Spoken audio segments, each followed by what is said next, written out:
Kali ini kita akan memulai sebuah seri tutorial pemrograman STM32.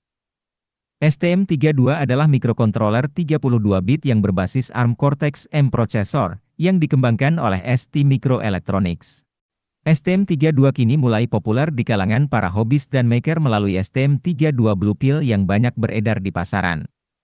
Tidak heran, karena kombinasi yang oke antara performa dan harga membuatnya banyak diminati. STM32 juga merupakan chip dengan standar industri yang banyak digunakan untuk aplikasi yang membutuhkan performa yang tinggi, real-time, digital signal processing, low power, dan IoT. ST Microelectronics merupakan perusahaan semikonduktor asal Belanda yang berdiri sejak tahun 1987. ST memiliki beberapa lini produk dengan beragam aplikasi, mulai dari otomotif, komponen diskrit seperti transistor, sensor, dan pastinya, mikrokontroler. Untuk lebih lengkapnya, kamu bisa lihat berbagai produk ST melalui list produk ini. Untuk seri MCU, ST memiliki 3 seri, di antaranya 16 bit, 8 bit dan 32 bit, yang berbasis ARM Cortex-M processor. Tapi pada seri tutorial ini, kita akan berfokus untuk seri 32 bit ini. Seri 32 bit memiliki berbagai macam aplikasi, seperti high performance, ultra, mainstream, dan wireless. Mungkin kalian bertanya, lalu apa yang dimaksud ARM Cortex-M ini? ARM Cortex-M merupakan seri prosesor buatan ARM yang digunakan untuk aplikasi mikrokontroler. Hal ini dikarenakan power efisiensinya yang sangat cocok untuk aplikasi embedded system. Dan yang akan kita gunakan pada seri tutorial ini adalah Cortex-M4 yang biasa dipakai dalam aplikasi mix signal device. ARM Cortex-M4 ini memiliki fitur DSP dan FPU yang banyak digunakan untuk aplikasi yang membutuhkan signal processing, seperti IoT, motor, dan sebagainya. Untuk fitur lebih lengkapnya bisa kalian baca di sini. Oke, kembali lagi ke sini, di sini saya akan menggunakan yang seri high performance. Dan di sini terdapat beberapa seri turunan dari F4. Kalian bisa lihat di list ini. Di sini saya akan menggunakan STM32F411. Kalian tidak harus sama untuk bisa mengikuti seri tutorial ini, yang penting tinggal disesuaikan aja. Seri F411 ini memiliki fitur powerful, seperti frekuensi up to 100 MHz, 512 KB flash, 128 KB RAM, dan berbagai peripheral lainnya.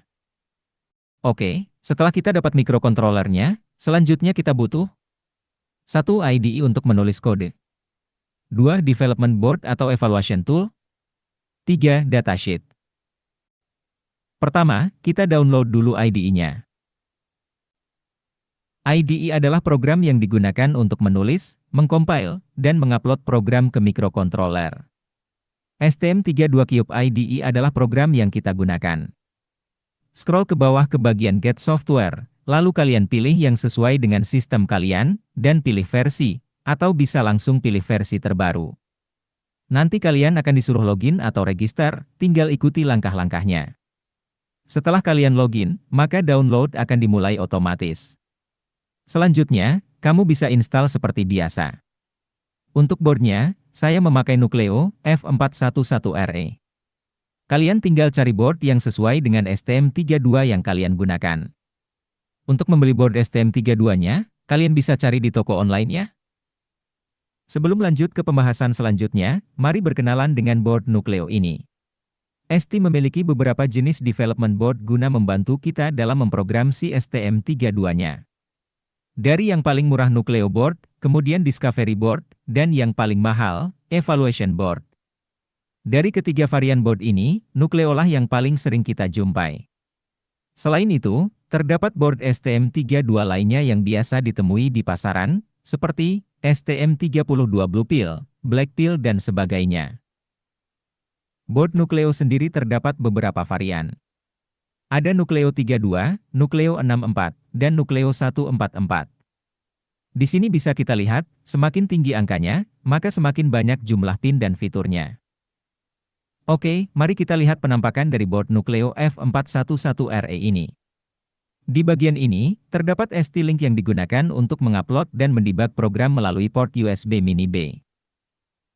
Celah ini menandakan bahwa sirkuit ini bisa kita patahkan jika kita ingin menggunakan ST-Link secara terpisah. Jangan lakukan itu kalau kalian gak tahu apa yang kalian lakukan. Board ini memiliki satu user push button, dan satu reset button serta user LED. Untuk pin-pinnya, terdapat Arduino Uno Expansion Connector, yang berarti, pin-pin ini bisa kita perlakukan seperti pin yang terdapat pada Arduino Uno. Sesuai namanya, Nucleo F411RE, yang mana ia menggunakan mikrokontroler STM32F411RE, yang memiliki 64 pin.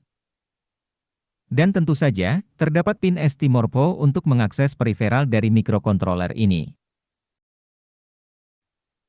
Setelah install software dan memilih board yang akan kita pakai, kita tinggal download beberapa datasheet yang mungkin berguna nanti di sepanjang seri tutorial ini. Terdapat setidaknya 3 dokumen yang akan kita download. 1. User Manual. User Manual berisi spesifikasi dan konfigurasi mengenai board ini. Seperti penempatan pin built-in LED, informasi mengenai pin out, dan sebagainya. Ingat, ini untuk spesifikasi boardnya ya, bukan spesifikasi mikrokontrolernya. Untuk mencari user manual dari board yang kalian pakai, ketikkan saja seperti ini di Google. 2. Reference Manual. Berisi mengenai konfigurasi periferal, seperti GPIO, timer, I2C, dan sebagainya. Tulis saja reference manual diikuti dengan mikrokontroler yang kalian gunakan.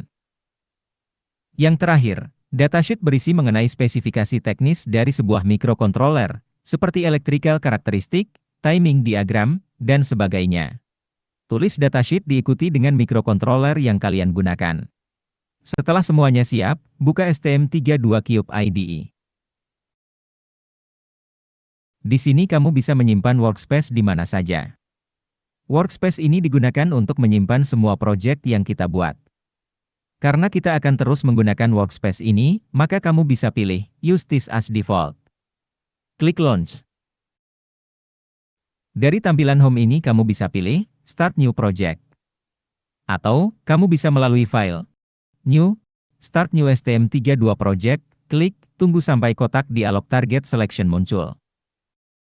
Di sini, kamu bisa pilih mikrokontroler yang kamu gunakan. Kamu bisa pilih melalui kolom ini atau melalui kolom pencarian. Karena saya menggunakan board Nucleo F411RE, maka pilih board selector, dan cari board yang sesuai. Selanjutnya, kamu bisa klik Start ini untuk menyimpan board ini untuk project selanjutnya, kemudian klik Next. Project pertama kita kali ini adalah LED Blinky. Di sini kita akan menggunakan bahasa C. Karena kita menggunakan bantuan library yang sudah disediakan Cube IDE, maka pilih ini, dan klik Finish. Pilih Yes saja, Cube IDE akan menginitialize default peripheral untuk board yang kita gunakan. Kemudian muncul pop-up perspektif. Perspektif view ini merupakan kumpulan dari panel-panel yang kita gunakan dalam membuat program, jadi pilih Yes saja. Biasanya, Cube IDE akan mendownload package dan library yang dibutuhkan untuk mulai memprogram board atau mikrokontroler yang kita gunakan. Jadi, pastikan kamu terhubung ke internet ya. Tunggu proses ini sampai selesai. Karena saya sudah mendownload package dan library yang dibutuhkan, maka proses download tidak akan muncul. Ini adalah tampilan awal Cube IDE, dan di tab Pinout and Configuration ini, kalian bisa lihat di sini, sebuah GUI atau representasi visual dari chip yang kita pakai. Pin-pin ini telah terkonfigurasi secara default menyesuaikan dengan board yang kita pakai. Dengan menggunakan fitur ini, kita dapat mengkonfigurasi beberapa periferal dan mengenerate kode secara otomatis. Di samping kiri ini kamu juga bisa melihat beberapa periferal per kategori yang bisa kamu atur. Kalian bisa klik kanan dan tahan mouse untuk menggeser layar. Dan scroll untuk zoom in dan zoom out. Kita akan bahas apa arti warna-warna ini. Yang berwarna hijau ini artinya, periferal atau pin-pin ini telah disetting secara otomatis. Misalnya, pin PC13 disetting menjadi push button. PC14 sebagai pin RCC, dan sebagainya. Sedangkan yang berwarna hijau kekuning-kuningan ini tidak bisa diset lagi, karena sudah digunakan untuk fungsi tertentu, seperti pin untuk boot dan reset. Kalian juga bisa atur pin-pin ini sesuai dengan keinginan kalian. Tapi, kali ini saya akan membiarkannya pada keadaan defaultnya seperti ini dulu. Dan di sini bisa kita lihat, pin PA5 telah disetting by default, sehingga kita bisa gunakan LED bawaan dari Nucleo board. Mungkin untuk board yang lain konfigurasi pin-pin ini sedikit berbeda. Untuk itu, kalian harus cek user manual dari board yang kalian gunakan. Selanjutnya, pada tab Clock Configuration yang cukup membuat pusing ini, terdapat beberapa konfigurasi yang bisa kalian pakai untuk menghasilkan clock sesuai kebutuhan. Dan lagi-lagi, karena sistem clock di sini sudah diatur secara otomatis untuk board Nucleo, maka kita tidak akan ambil pusing. Tapi, kalau kalian membuat custom board sendiri, maka kalian harus perhatikan konfigurasi clock-nya. Oke, kita bisa lanjut ke Project Manager. Di sini kita bisa edit lagi mengenai nama project, lokasi dan sebagainya. Dan terakhir, tab Tools, yang tidak terlalu penting untuk kita bahas sekarang. Sip, lanjut ke panel Project Explorer. Ini adalah project yang sedang kita kerjakan sekarang. Di dalamnya terdapat file-file header dan driver, yang mempermudah proses coding kita. Buka folder core. src. Lalu buka main.c. Pilih Yes. Disinilah kita akan memulai coding kita. Mungkin terlihat berantakan dan sulit dimengerti. Coba kita breakdown. Ini adalah function prototype bawaan dari HAL Library. Di dalam function main terdapat beberapa inisialisasi, seperti inisialisasi HAL Library, sistem clock, dan beberapa default peripheral yang sudah otomatis di-generate oleh Cube IDE. Lalu, maksud dari komentar ini apa ya? Ini mengatakan bahwa user code atau kode kita harus ditulis di dalam komentar ini. Jika kode kita ditaruh di luar komentar, maka pada saat kita melakukan generate kode lagi, otomatis kode apapun yang di luar komentar akan terhapus. Jadi harus diperhatikan ya. Di dalam loop ini, kita akan menuliskan kode kita, dan kita akan menulis kode untuk menyalakan LED. Disinilah peran dari library HAL. HAL sangat membantu kita dalam menulis program, tanpa harus tahu alamat dari masing-masing register peripheral yang kita program. Jadi, tulis HAL. Lalu, diikuti dengan peripheral yang kita gunakan, yaitu GPIO, kemudian klik Ctrl dan Enter. Kalian akan menemukan berbagai API atau function yang membantu kita untuk mengkonfigurasi peripheral yang kita gunakan. Untuk menyalakan LED, berarti kita butuh HAL, _GPIO_write. Ini mirip seperti yang kita lakukan di Arduino IDE, ketika kita menulis digital write, atau analog write.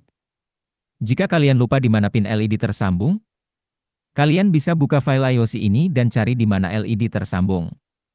Lalu isikan argumen sebagai berikut. Port di mana LED tersambung, yaitu di GPIO, A atau port A. Pin nomor 5. Dan set untuk menyalakan LED. Klik Save File, lalu compile dengan mengklik icon palu ini. Pastikan tidak ada error. Ups, ada error ternyata. Perhatikan huruf besar dan kecilnya ya guys. Compile lagi dan pastikan tidak ada error. Selanjutnya, kita mulai upload programnya ke microcontroller. Sambungkan board kalian ke komputer. Klik icon panah ke bawah ini, Run as STM32, C or C++ application.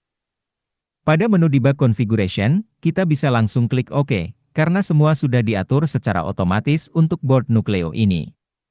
Tunggu sampai proses upload selesai, dan, download verified successfully. Biar lebih seru, kita bisa membuat LED berkedip dengan mengubah codingan kita. Kalian bisa ubah kode sebelumnya, dari write menjadi toggle. Dan hapus argumen set. Tambahkan delay 1 detik atau terserah. Compile. Sekali lagi, perhatikan untuk penulisan huruf besar kecilnya. Compile. Lalu upload lagi.